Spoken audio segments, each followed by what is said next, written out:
COVID-19 pandemic Coronavirus can be characterized as a pandemic. चारों ओर बस डर, India reported the highest number of deaths with COVID-19. Panic, काम बंद हो गया हम लोगों का।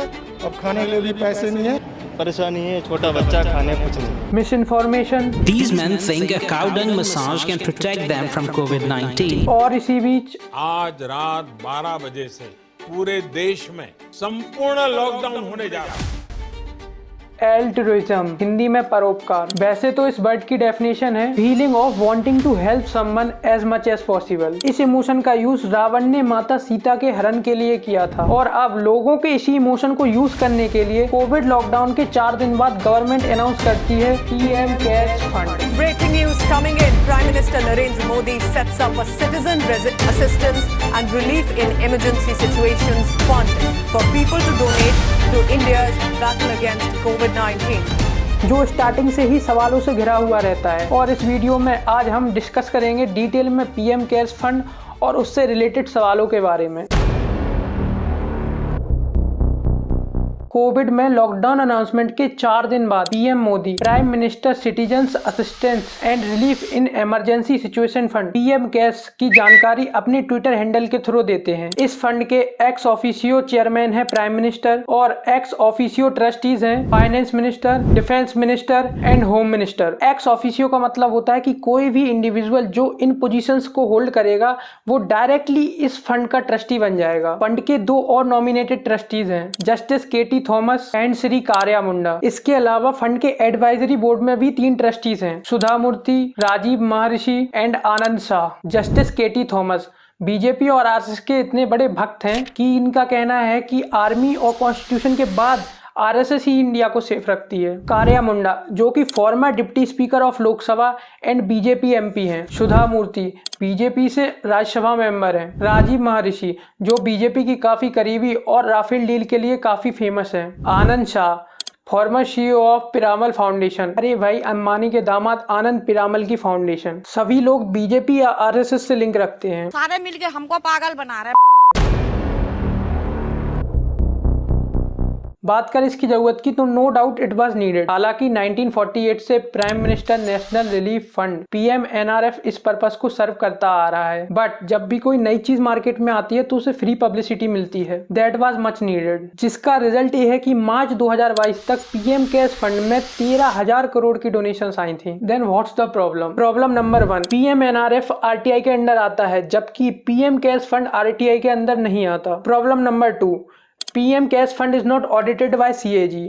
हालांकि PMNRF भी CAG ऑडिट नहीं करती है, controller and auditor general of India. ये एक गवर्नमेंट बॉडी है जो गवर्नमेंट के सारे डिपार्टमेंट्स के ऑडिट्स को हैंडल करती है। सार्क एंड एसोसिएट्स एक private firm PM care fund के ऑडिट्स करती है, जिनका बीजेपी के बड़े नेताओं के साथ काफी उठना बैठना है। इसके अलावा लास्ट 2 साल से पीएम केयर फंड का ऑडिट ही नहीं हुआ है। इसका last audit financial year 2022 and 23 के लिए हुआ था। Again question arises, why audit has not been done for last 2 years? Where is our money?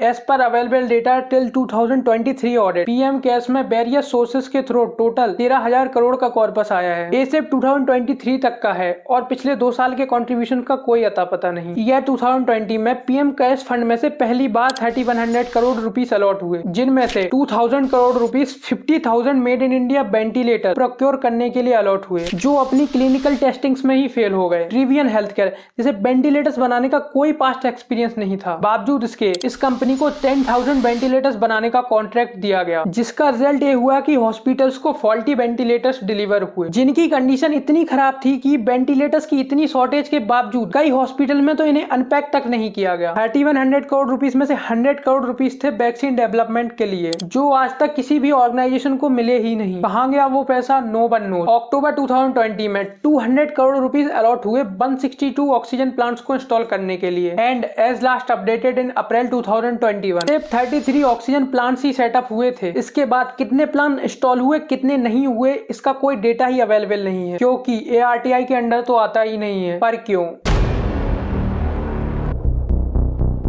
Right to information जो गवर्नमेंट की हर एक बॉडी पर अप्लाई होता है। जब लोगों ने राइट टू इन्फॉर्मेशन को पीएम केयर्स पर भी अप्लाई करने की डिमांड की तो पीएमओ से स्टेटमेंट आया कि पीएम केयर्स फंड तो एक पब्लिक फंड है ही नहीं, ये तो एक प्राइवेट फंड है। प्राइवेट फंड जिसके ex officio trustee prime minister, defence minister, finance minister और होम मिनिस्टर हो, ऐसा सिर्फ इंडिया में ही देखने को मिल सकता है। अगेन क्वेश्चन अराइजेस, एक प्राइवेट फंड के लोगो में नेशनल एम्बलम और वेबसाइट डोमेन में gov.in कैसे है? CSR स्कीम जिसके अंदर चीफ मिनिस्टर फंड्स तक इंक्लूडेड नहीं है, उसके अंदर आखिर एक प्राइवेट फंड को कैसे इंक्लूड किया जा सकता है? कॉर्पोरेट सोशल रिस्पॉन्सिबिलिटी CSR, इसके अंदर किसी भी कंपनी को अपने प्रॉफिट का 2% किसी सोशल कॉज के लिए डोनेट करना होता है। आखिर क्यों? हमारे टैक्स के पैसों से चलने वाली इन PSUs का प्रॉफिट CSR के अंदर एक प्राइवेट फंड को दिया गया। कैसे एक प्राइवेट फंड के लिए foreign contribution and regulation act को साइडलाइन कर फॉरेन डोनेशंस एक्सेप्ट करना अलाउ किया गया? आखिर क्यों एक प्राइवेट फंड में आर्मी और गवर्नमेंट एम्प्लॉयज की सैलरी का